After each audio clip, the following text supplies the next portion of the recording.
नमस्कार दोस्तों, एक बार आप फिर से जुड़ गए हैं टाइम्स ऑफ पानीपत के साथ। अब तक राजनीति को हम देखते आए हैं, मैनिफेस्ट देखते आए हैं, चाहे वो एमसी के चुनाव के हो, चाहे वो विधानसभा चुनाव के हो। लेकिन जनता का जो सवाल हमेशा ही रहता है कि आखिर काम कब होंगे, और अगर हो गए हैं तो कितने काम हो गए हैं, और आगे आने वाले समय में इसकी क्या तैयारियां हैं। तो हमने शुरुआत की है 11 वार्ड की भाजपा जो पार्षद है कोमल सैनी, उनसे शुरुआत की है और उनसे आज हम जानते हैं कि आज 1.25 साल से ऊपर का समय उनको बीत चुका है एक पार्षद बने हुए। तो आज आखिर आज के डेट में उन्होंने जो अपने एरिया में क्या काम करवाए हैं, उन्होंने जनता को संतुष्ट करने के लिए अपने मैनिफेस्ट को कितना हद तक अभी तक जो है कंप्लीट करने की कोशिश की है, जो उन्होंने उस समय दावे किए थे उसको कहाँ तक पूरा किया है, और आने वाले समय में उनकी जो चुनौतियां हैं वो उसको कैसे स्वीकार करती है। इस समय हमारे साथ मौजूद है कोमल सैनी, पार्षद वार्ड नंबर 11 की, और जानते हैं इनसे हम कि किस तरह से ये आज जो चुनाव से पहले का जो स्थिति थी 11 वार्ड की, और फिलहाल 1.25 साल से ऊपर का समय हो चुका है, इस समय जो स्थिति है उसमें ये क्या क्या बदलाव दिखाती है अपने सत्ता में आने के बाद। नमस्कार जी। नमस्कार मैम। टाइम्स ऑफ पानीपत में आपका बहुत बहुत स्वागत है। और अभी क्या है कि जनता ये जानना चाहती है कि आपको एक समय हो गया है बने हुए, तो ऐसे समय में आपने जो काम किए हैं उन कामों के बारे में जानना चाहती है कि जैसे चुनाव हुए उससे पहले कुछ काम रह गए थे अधूरे, या फिर सड़कों की बात करें, हम पानी बिजली की बात करें, सफाई व्यवस्था की बात करें, या फिर लोगों के जो पर्सनल काम होते हैं वो भी एक एमसी के ज़रिए ही पूरे होते हैं, जो सरकारी काम होते हैं। तो उसमें आपने और इसी के अलावा आपके जो मैनिफेस्ट में आपने अपने जो दावे किए थे कि आप ये काम करेंगे वो काम करेंगे, तो उसको कहाँ तक आपने अभी तक जो है फुलफिल करने की कोशिश की है। आपका सबसे पहले बहुत बहुत धन्यवाद करती हूँ कि आपने जनता के सवालों को, जनता की समस्या को हमारे सामने रखा है। आपने उनके मन को रखा है। जैसे आप जानना चाहते हैं वैसे ही शायद हमारे वार्ड की जनता भी जानना चाहती है कि हमने अपने इस कार्यकाल में उनके लिए क्या किया है। तो आज मैं आपके माध्यम से अपने वार्ड की जनता को ये बताना चाहूँगी कि हमने अपने इलेक्शन के टाइम में आप लोगों के सामने जो वादे रखे थे वो उन वादों को पूरा करने में हम कहाँ तक सफल हुए हैं। हमारा जो वार्ड नंबर 11 है वो ग्रामीण क्षेत्र और शहरी क्षेत्र दोनों में पड़ता है। तो हमारे ग्रामीण क्षेत्र में सड़कों को लेके काफ़ी ज़्यादा समस्याएं थी। सड़कें बहुत ज़्यादा कच्ची थी, कुछ सड़कें तो कई कई फीट तक गहरी थी। तो हमने सबसे पहले प्रयास किया कि जो सड़कें जहाँ पे एक छोटी सी बारिश होने के बाद में लोगों को इतनी प्रॉब्लम होती थी कि वहाँ पे गंदगी और मच्छर, बीमारियाँ, क्योंकि कच्ची बिल्कुल सड़कें पड़ी हुई थी, तो सबसे पहले हमने प्रयास किया कि ग्रामीण क्षेत्र में उन सड़कों का विकास किया जाए। और लगभग भारत नगर में शिव मंदिर के आसपास का जो एरिया है वहाँ पे लगभग 96 लाख के टेंडर से वहाँ की सभी जो कच्ची सड़कें थी उन सभी सड़कों का विकास कराया गया है। और वहाँ के एरिया की लगभग सारी सड़कें अब पक्की बनी हुई हैं। और उसी के साथ साथ लगभग शहरी क्षेत्र में 50 लाख का हमने विकास कार्य किया सड़कों को लेके, जिसमें हमारा सैनी कॉलोनी है, चावला कॉलोनी है, वहाँ पे जो सड़कों की या छोटी छोटी नालियों की कोई भी प्रॉब्लम थी उसको सॉल्व किया। और साथ ही फ़िलहाल में 96 लाख का एक विकास कार्य हमारे ग्रामीण क्षेत्र में अभी चल रहा है। पाइनोर स्कूल से लेके वहाँ पे सड़कों का विकास कार्य लगातार हो रहा है। और हमारा यही प्रयास है कि हमने जो वादे जनता के सामने रखे थे हम उन्हें निभा सके। और प्रयास में मैं जहाँ तक मानती हूँ कि शुरुआत हमने सड़कों से की थी, तो उन सड़कों को लेके हमने काफ़ी हद तक अपने उस वादे को पूरा किया है। लगभग सभी सड़कें पक्की बन चुकी हैं, 1-2 सड़कें कच्ची रहती हैं, तो उनको भी जल्दी से जल्दी पूरा करने का प्रयास किया जाएगा। बताने के लिए धन्यवाद। लेकिन सड़कों के साथ एक समस्या और होती है कि नालियाँ जो होती है, हम गली में देखते हैं कि जो नालियाँ होती हैं वो पूरी तरह से कवर नहीं होती, और अगर इसकी वजह से क्या होता है कि बारिश का पानी आने के बाद ना वो ओवरफ्लो हो जाती है और पूरी तरह से गंदगी भी बाहर निकल के आ जाती है। तो इस समस्याओं को कैसे समाधान करती हैं? देखिए, कवर जो नालियाँ हैं वो पहले हमारे वार्ड में बनी हुई हैं, लेकिन कवर जो नालियाँ बनती हैं वो किसी भी तरीके से सफल नहीं हो पाती हैं, क्योंकि जो नालियाँ कवर होती हैं उनकी सफाई नहीं हो पाती हैं। उनमें होल छोड़े जाते हैं 2-2, 3-3 फीट पे, लेकिन फिर भी उनमें गंदगी फंस जाती है। तो कवर नालियाँ मेरे को नहीं लगता कि होनी चाहिए।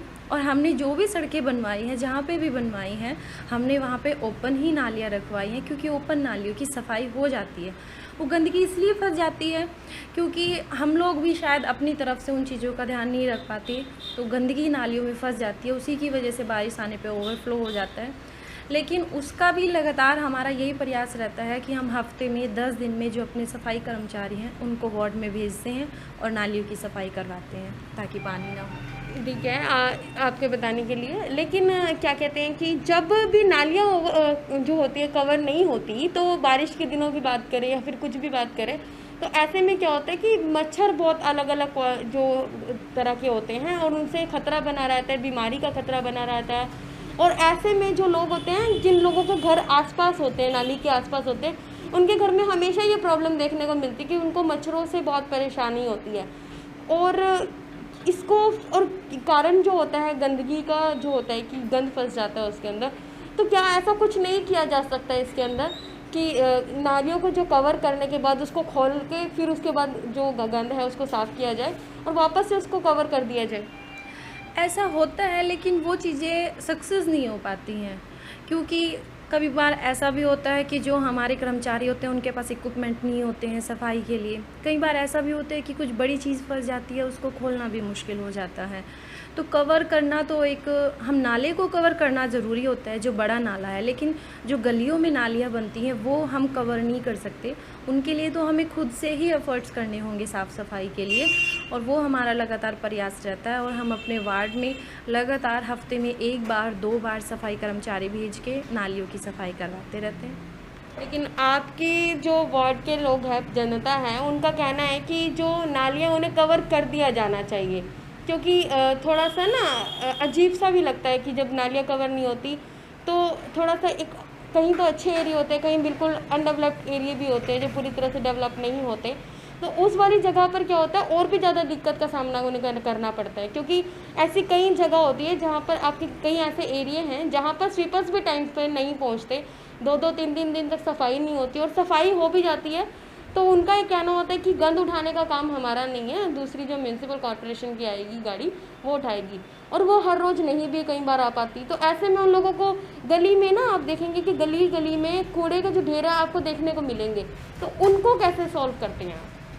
हमारे यहाँ पे इधर माटा चौक पे ही पहले सड़कें बनी हुई थी, हमारे कार्यकाल से पहले सड़कें बनी हुई थी और उनमें जो कवर नालियाँ बनी हुई हैं, लेकिन अब वहाँ के लोग हमें आके पर्सनली रिक्वेस्ट करते हैं कि हमारी जो नालियाँ हैं उनको तुड़वा के दोबारा से उनको ओपन करवा दिया जाए, क्योंकि वो नाली अगर हफ्ते में 2 बार भी साफ़ करते हैं तो फिर भी उनको ब्लॉकेज की प्रॉब्लम आती ही आती है। तो हमने सैनिक कॉलोनी में भी ऐसे ही बनी हुई थी, कवर बनी हुई थी नालियाँ, वहाँ के लोगों ने भी पर्सनली बोल के वहाँ की हमने बल्कि ओपन करवा भी दी है। तो ये जो कवर करने का है, अगर जिन लोगों को लगता है कि हमारी कवर होनी चाहिए तो हम प्रयास करेंगे, अगर उन लोगों को लगता है कि कवर करने से बेनिफिट होगा तो हम वहाँ पे कवर ज़रूर करवाएंगे। तो अभी मेरी बात जो है इस चीज़ पर आकर रुक गई है कि जो अभी गलियां हैं, आप अगर देखेंगे यहाँ पर जब सब्जी मंडी साइड जाते हैं या आशियाना पार्लर के साइड से निकल के जाते हैं, तो यहाँ पे बहुत ज़्यादा कूड़े का ढेर 24 घंटे हम देख सकते हैं यहाँ पर, ठीक है। और अब से नहीं, ये पहले से ये आपसे भी पहले से ये शुरुआत से हम देखते आए इस एरिया को। तो ऐसे में हम जानना चाहते हैं कि ये कूड़े का ढेर समय पे क्यों नहीं उठ पा रहा? देखिए, वैसे तो ये पूरा शहर ही अपना है और पूरे शहर के हमें ज़िम्मेदारी लेनी भी चाहिए, लेकिन जो एरिया आपने बताया है वो हमारे वार्ड में नहीं आता है, तो मे बी हम वहाँ के बारे में नहीं बोल सकते कि वहाँ पे वो प्रॉब्लम का क्या इशू है, कैसे है। लेकिन सफाई के लेके हमेशा से ही सभी लोगों का, सारे जो पार्षद हैं हमारे, सभी का प्रयास रहता है कि अपने शहर को प्रॉपर साफ़ किया जाए, साफ़ सफाई का पूरा ध्यान रखा जाए। कट करना एक बारी। इस समय हमारे साथ पार्षद कोमल सैनी जी हैं वार्ड नंबर 11 से, और उन्होंने बताया कि जिस तरह से लोगों की डिमांड रहती है कि नालियों को कवर किया जाए, जिस जगह पर नालियाँ कवर होती है उधर ब्लॉकेज की बहुत ज़्यादा सिस्टम आ जाती है कि ब्लॉक बहुत ज़्यादा हो जाती है नाली, और ऐसे टाइम पे कई बार ऐसा होता है कि उसे अगर अनकवर भी किया जाए तो जो स्वीपर्स होते हैं उनके पास इक्विपमेंट्स पूरे नहीं होते, जिस वजह से काफ़ी ज़्यादा दिक्कत आती है। इसीलिए ज़रूरी है कि आप भी अपनी ये जिम्मेदारी सिर्फ एक पार्षद की नहीं है, ये जिम्मेदारी है सबकी। हम सबकी जिम्मेदारी है कि हमें अपने एरिया को कैसे साफ़ सुथरा रखना है। ये गलती हमारी होती है कि हम कहीं भी जाकर कूड़ा डाल देते हैं, किसी भी जगह का कहीं भी कोना दिखा वहाँ पर हम उसे कूड़े का ढेर बना देते हैं। यहाँ पर गलती किसकी आती है?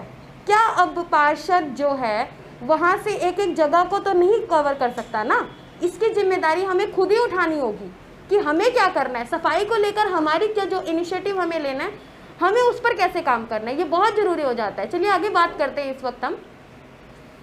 इस वक्त जो है ड्यूरिंग द लॉकडाउन एक समस्या हमें बहुत ज़्यादा देखने को मिली कि जो डिपो धारक है वो बहुत ज़्यादा गड़बड़ी कर रहे थे। ये कई जगह समस्या देखने को मिली और ये समस्या आपके यहाँ पर भी आई है।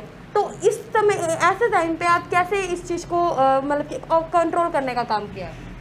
लॉकडाउन के दौरान राशन की समस्या लोगों को बहुत ज़्यादा हुई है और साथ ही जो मेरे फादर इन लॉ हैं श्री राम कुमार सैनी जी, वो फ़िलहाल इनके जो डिपो धारक हैं उनके बारे में, उनका जो ये काम है, जिस तरीके से उन्होंने लोगों को गुमराह किया है, उसके बारे में उन्होंने काफ़ी काम भी किया है, काफ़ी लोगों के जानकारी भी की है कि वो क्यों जनता के साथ में ऐसा कर रहे हैं। लेकिन जो डिपो धारक ज़्यादा प्रॉब्लम क्रिएट कर रहे थे जनता को लेके, उनके कई जो डिपो धारक ऐसे हैं उनके कैंसिल भी हुए हैं डिपो, क्योंकि हमारी सरकार भी और सारे अधिकारी भी सभी लोग यही चाहते हैं कि शहर की जनता को किसी भी तरीके से किसी भी तरह की कोई परेशानी ना उठानी पड़े। और साथ ही साथ सभी पार्षदों ने भी पूरा सहयोग किया है। हमने भी रात दिन मेहनत करके सभी जनता का सहयोग किया है कि उनको राशन मिल सके। और सरकार की तरफ से जो राशन डिस्ट्रीब्यूट किया गया था, हमारे वार्ड में लगभग 1800 लोगों को राशन मिला है उसमें। और बाकी आगे भी अगर हमारे वार्ड के लोगों को राशन को लेकर कोई समस्या आती है तो हम हर वक्त उनके साथ खड़े हुए हैं। कोई भी प्रॉब्लम हम अपने वार्ड की जनता को नहीं होने देंगे। तो इस तरह से इन्होंने बताया कि जिस तरह से लॉकडाउन के दौरान जो डिपो धारक थे और गलत तरीके से, गैरकानूनी तरीके से जिस तरह से जनता को परेशान कर रहे थे, तो उनके खिलाफ एक्शन लिए गए और कईयों को जो है पूरी तरह से उनका जो काम था वो रोक दिया गया और उनकी जो इस तरह से जनता को परेशान ना होने देने के लिए पूरी तरह से जो ठोस कदम उठाए जा सकते हैं वो पूरी तरह से उठाए गए हैं। अब देखते हैं कि अभी आपने हमें काम गिनवाए कि किस तरह से आपने सड़कों पर सड़कें बनवाई है और कुछ ही जगह की जो सड़कें हैं वो रह गई है। वहीं आपने बताया कि जो सीवर है उनको कंट्रोल करने के लिए भी पूरी तरह से कार्य किए गए हैं। वहीं बात करें गलियों में बिजली की और पानी की व्यवस्था, क्योंकि इस समय पानी की जो व्यवस्था है ना पूरे शहर में बनी हुई है, कारण इसका कुछ भी हो लेकिन हर किसी को इस टाइम पे ड्रिंकिंग वाटर जो है पूरी तरह से अवेलेबल नहीं है और जो क्वालिटी है वो काफ़ी लो है यहाँ पर इस समय। तो ऐसे में आप जनता को कैसे सहयोग देती है? पानी की समस्या हमारे वार्ड में जहाँ पे भी लोगों को हुई है, हमने पूरा प्रयास किया है कि हम पानी की समस्या को कवर कर सकें। उसके लिए हमने अपने वार्ड में 2 बड़े ट्यूबवेल, एक सैनिक कॉलोनी में और एक भारत नगर में 2 बड़े ट्यूबवेल और साथ में 6 छोटे ट्यूबवेल, जहाँ पे भी पानी की समस्या थी, जहाँ बड़े ट्यूबवेल की जगह नहीं थी, जहाँ पे छोटे ट्यूबवेल से लोगों की समस्या का हल हो सकता था, ऐसे हमने 6 ट्यूबवेल छोटे और 2 बड़े ट्यूबवेल, क्योंकि बड़े ट्यूबवेल बहुत एरिया को कवर करते हैं, तो 2 बड़े ट्यूबवेल और 6 छोटे ट्यूबवेल हमने अपने वार्ड में पानी की समस्या को सॉल्व करने के लिए लगवाए हैं। और काफ़ी हद तक हमारे वार्ड में पानी की समस्या अब नहीं है। अगर कहीं रहती है तो वहाँ भी हमारा प्रयास है, हम वहाँ भी पानी की समस्या को हल करेंगे। तो इस तरह से इन्होंने बताया कि पानी की समस्या को हल करने के लिए भी टोटल मिलाकर 6 ट्यूबवेल लगाए गए हैं, जिसमें जो पानी है हर घर तक पहुँचाने की पूरी तरह से कोशिश की जा रही है। और जहाँ तक अभी तक पानी को लेकर शिकायत का सामना भी नहीं करना पड़ रहा है, तो ऐसे में ये साफ हो जाता है कि पानी को लेकर 11 वार्ड के जो लोग हैं पूरी तरह से संतुष्ट है कि उनके घर तक पानी पहुंच रहा है। अगर हम बात करें इस वक्त सिक्योरिटी की, कि शहर में जिस तरह से इस वक्त सिक्योरिटी की बहुत ज़्यादा ज़रूरत है, 11 वार्ड किस तरह से सिक्योर है? देखिए, वैसे तो हमारे वार्ड में इस तरह की कोई प्रॉब्लम नहीं है, लेकिन छोटी मोटी वारदातें अक्सर शहर में होती रहती हैं। उसके लिए एक मेन रीज़न है लाइटों का। वो प्रॉब्लम अब हमारी सॉल्व हो गई है, क्योंकि विधायक जी के द्वारा, जो हमारे शहरी विधायक हैं प्रमोद विज जी, उनके सहयोग से अभी लाइटों का टेंडर भी क्लियर हो गया है। तो लगभग सभी जगह लाइटें लग जाएंगी। तो लाइटें लगने के बाद में फिर अंधेरे की कोई प्रॉब्लम नहीं होगी, तो उससे भी एक सिक्योरिटी रहेगी, क्योंकि रोशनी रहेगी तो हमें चोरी का या इस तरह की किसी भी वारदात का कोई डर नहीं रहेगा। और वैसे भी वार्ड में किसी तरह की ऐसी अनसिक्योरिटी वाली कोई बात नहीं है। हमारा वार्ड पूरी तरह से हर तरीके से सेफ़ है और वार्ड की जनता भी हमारी यही है कि हमारे वार्ड की जनता को अगर कोई प्रॉब्लम है तो हम हमेशा 24 घंटे उनके साथ खड़े हैं और हमेशा भी आगे ऐसे ही खड़े रहेंगे। हमारे वार्ड की जनता ने हमें सपोर्ट किया है, अब हमारी जिम्मेदारी है उनको सपोर्ट करने की।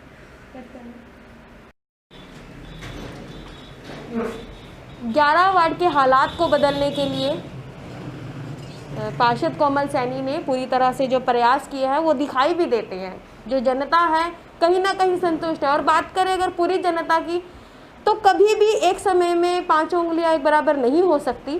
तो इसीलिए उनका जो कोशिश रहती है, प्रयास यही रहता है कि जनता को संतुष्ट किया जाए ताकि जो उनके ज़रूरी काम है उन्हें पूरा किया जाए। सबसे ज़रूरी होता है पानी, बिजली, सफाई, ये सब चीज़ें जो है उनको समय पर देने की कोशिश की जा रही है और कहीं ना कहीं ये जो कोशिश है वो सफल भी हो रही है। ऐसे में अब हम जानते हैं कि इनका जो आने का आगे की जो योजना रहेगी वो किस प्रकार रहेगी और जनता को किस प्रकार से भला होगा इनकी इस योजना में। हमने अभी तक जितने भी काम किए हैं वो हमारे लगभग कंप्लीट हो गए हैं। कुछ अभी विकास कार्य चल भी रहे हैं और हमने आगे भी यही प्रयास किया है कि हम जो भी कार्य अपने वार्ड में करें उससे जनता को प्रॉफिट हो। उसी के साथ साथ हमारे जो यहाँ पे एक स्कूल था 11 वार्ड में, सरकारी स्कूल था, वो पूरी तरह से टूटा हुआ था और अभी हमारे जो शहरी विधायक हैं प्रमोद विज जी, उनके सहयोग से 80 लाख रुपए का टेंडर उस सरकारी स्कूल के लिए लगा है। तो वो जल्द ही सरकारी स्कूल वहाँ पे बनना शुरू हो जाएगा, जिससे हमारे वार्ड के लोगों को, यहाँ पे जो बच्चे शिक्षा के लिए परेशान थे, उन बच्चों को इधर उधर धर्मशालाओं में बैठना पड़ रहा था, 2-3 जगह अलग अलग बैठना पड़ रहा था, वहाँ के टीचर्स बहुत परेशान थे। तो अब उनकी वो प्रॉब्लम भी ख़त्म हो जाएगी।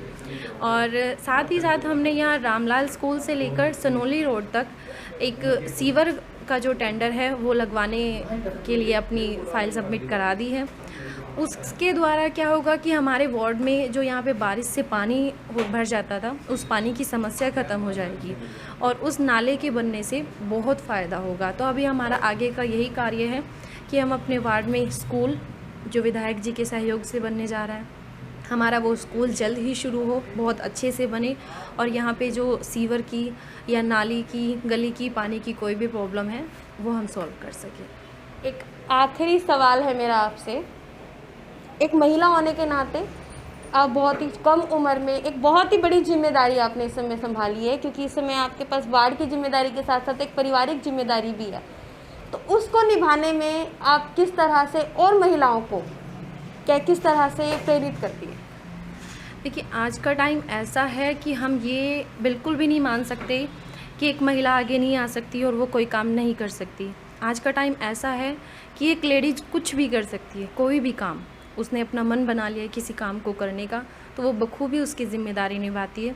और मेरे वार्ड में भी जो भी लेडीज़ हैं जो आगे आना चाहती हैं, आगे बढ़ के काम करना चाहती हैं, वो हमारे पास आती भी हैं और हमारे से जो सहयोग या जिस तरीके की उनकी एजुकेशन है, हम उसी तरीके से उनको काम भी दिलवाते हैं और उनका सहयोग भी करते हैं। ठीक है, धन्यवाद आपका। तो इस तरह से ये कोमल सैनी जी हमारे साथ थी और उन्होंने बताया कि किस तरह से जो कितने काम कर लिए गए हैं, लेकिन अभी आने की जो भविष्य की प्लानिंग में इन्होंने बताया था कि जो वार्ड में सरकारी स्कूल है वो 80 लाख के टेंडर से दोबारा से बनाया जाएगा। बच्चों की जो शिक्षा है उसको बेहतरीन बनाने के लिए एक नया अच्छा प्रयास किया जा रहा है और बहुत ही जल्द इस प्रयास पर जो है कार्य करना शुरू हो जाएगा और दिखाई भी देने लगेगा। तो इसी तरह से अगर आपको किसी भी तरह की समस्या आती है तो सबसे पहले ज़रूरी है कि आप उस समस्या को खुद से सॉल्व करने की कोशिश करें, क्योंकि उसके बाद ही पहले खुद से सॉल्व किया जाए, उसके बाद ही आप वार्ड के जो पार्षद अपने उसके पास जाइए और उन्हें बताइए अपनी समस्या के बारे में, ना कि किसी भी तरह से जो समस्या है उसको बढ़ाया जाए, उससे कम करने का प्रयास आप कीजिए। और इस तरह से कोमल सैनी जी हमारे साथ थे और उन्होंने पूरी तरह से बताया कि इन्होंने अपने इस समय काल में जो अभी इनको 1 से 1.5 साल कंप्लीट होने को आया है, इस समय में इन्होंने जनता के लिए क्या काम किया इन्होंने वो बताया है। बाकी आप सब जानते हैं कि इन्होंने जो काम किया है वो दिखाई भी दे रहे हैं। ऐसे में जो इनका आगे का काम रहेगा वो गवर्नमेंट स्कूल का रहेगा। वहीं आपको बता दें कि 11 वार्ड में जो बिजली का जो समस्या है गलियों में वो बहुत ही जल्द सोल्व हो जाएगी, क्योंकि बिजली का जो टेंडर है वो पास हो गया और जल्द ही गली गली में बिजली की जो है देखने को मिलेगी और पूरी तरह से जो 11 वार्ड है वो एक बार दोबारा से रोशन होता दिखाई देगा। धन्यवाद।